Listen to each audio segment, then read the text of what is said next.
हम आइल रही पहला बेर ककरिया घूमे, जौने में बड़ा देख के मज़ा आवत रहे। और आप लोग भी एक बार ककरिया घूमे आए। यहाँ बहुत खाए पिए के बहुत बढ़िया सस्ता आइटम रहुए, बहुत मज़ा आवत रहुए।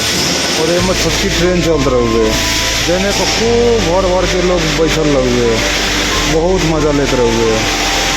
फिर हम का करनी धीमे धीमे घुसी, फिर आगे गई तो बहुत बड़ा स्टेज लगल रही, जब गुजरात के बहुत बड़ा बड़ा कलाकार आयल वहाँ।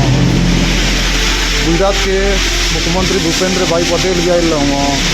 जौने में लेट रहे थे भी हम ना रुकनी, फिर आगे चल गई। फिर एम बटरफ्लाई आयल लगे, फिर में बहुत बड़ा बड़ा रोहू मछली रहे, जैसे कि देख के खूब बहुत मज़ा आवत रहे।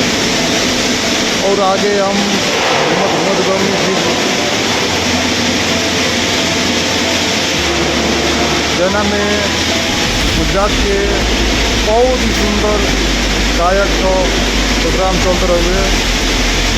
फिर हम कुछ देर बाद यहाँ से देखेंगे, फिर आगे बढ़ गए।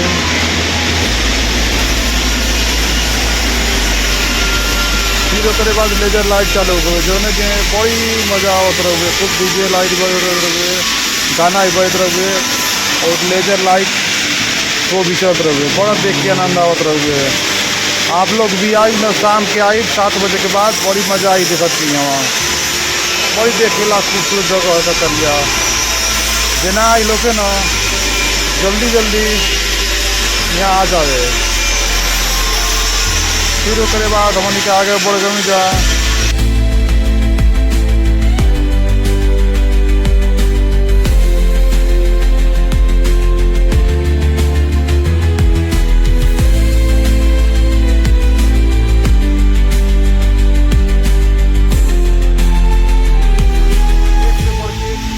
गाना भी चलते रहे और लेजर लाइट शो भी चलते रहे। बड़ी मज़ा आवत रहे। हम तो बहुत देर से देखी, बहुत अच्छा लागत रहे।